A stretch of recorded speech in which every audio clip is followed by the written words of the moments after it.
Assalamualaikum warahmatullahi wabarakatuh. Halo semuanya, balik lagi bareng gua Castello yang akan menemani kalian nih guys, untuk mengulas sebuah cerita yang mungkin sudah sangat familiar bagi seluruh penduduk Indonesia. Bukan seluruh sih, maksudnya beberapa mungkin ya.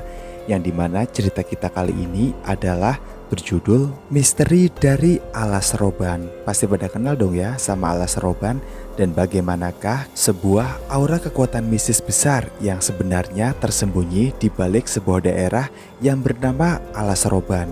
Ya udah yuk, mari kita mulai ceritanya. Simak terus dan jangan nonton sendirian.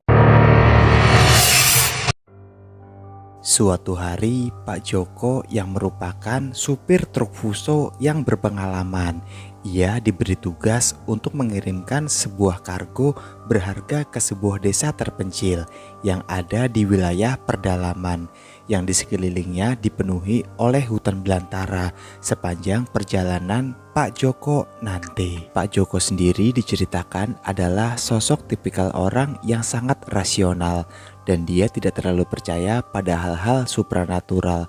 Bagi Pak Joko, di hutan hanya sekedar jalan yang harus dilaluinya untuk menyelesaikan semua pekerjaannya. Saat ini matahari telah terbit. Pak Joko pun melakukan pemeriksaan rutin pada truk Fusonya.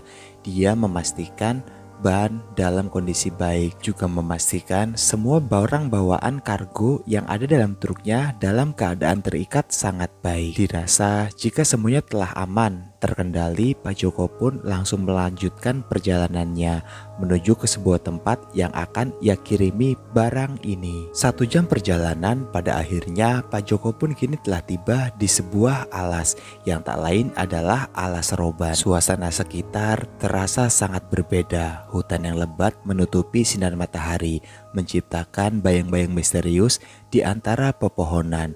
Meskipun merasa sedikit tidak nyaman, Pak Joko tetap mengemudikan truknya dengan sangat hati-hati, memusatkan perhatiannya pada jalan yang berkelok-kelok di tengah hutan. Saat ini Pak Joko pun telah mengemudikan truknya dengan sangat jauh hingga tanpa terasa saat matahari mulai tenggelam, keadaan sekitar Pak Joko semakin gelap. Cahaya redup dari lampu truknya menjadi satu-satunya sumber percahayaan di tengah kegelapan hutan. Namun tiba-tiba saja kejadian aneh pun mulai terjadi. Truk Pak Joko tiba-tiba bergetar dengan keras dan mesinnya pun seketika itu mati. Dalam situasi ini Pak Joko tetap mencoba untuk menyalakan kembali walaupun hasilnya terbilang sia-sia.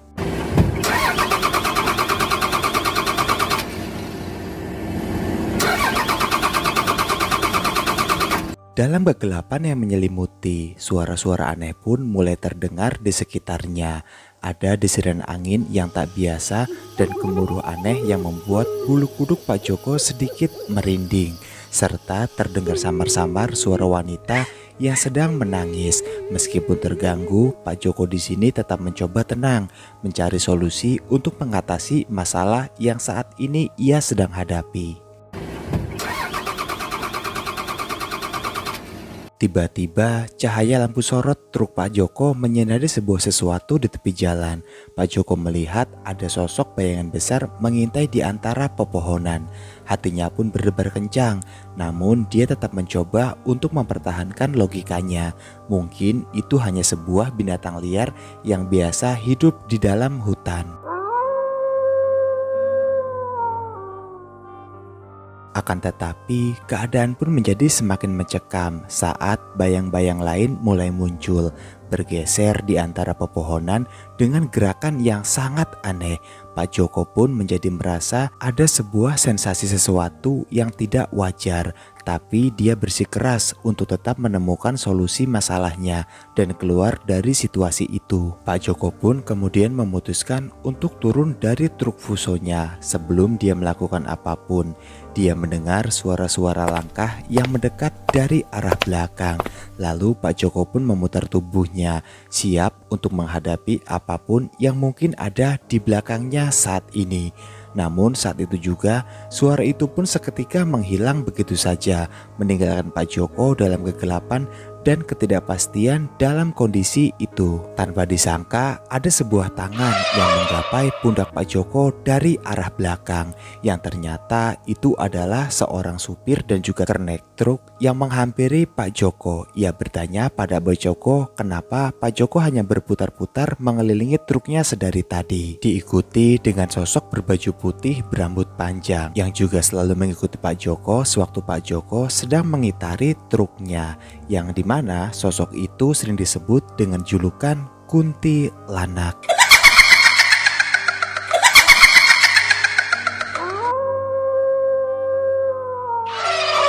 Pada Pak Joko, supir truk itu pun lalu berkata jika sebaiknya sewaktu Pak Joko memasuki alas roban, ia membunyikan klakson 7 kali sebagai ucapan salam pada makhluk halus sekitar, dan juga sepanjang perjalanan Pak Joko diharuskan untuk bersalawat kepada Sang Pencipta, yang dimana semata-mata semua itu dilakukan hanyalah untuk keselamatan dari Pak Joko sendiri. Karena mengingat alas roban sangat kental dengan aura-aura mistis dan juga energi supranatural yang sangat luar biasa dari seluruh makhluk yang ada di alas roban tersebut. Kemudian mereka pun memutuskan untuk kembali melanjutkan perjalanan sambil membaca sebuah surat Yasin sampai keluar dari alas roban.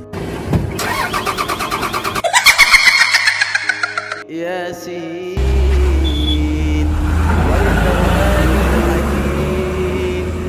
Buat kalian semua penonton setia JNS, kalian punya cerita nggak sewaktu kalian melewati alas roban?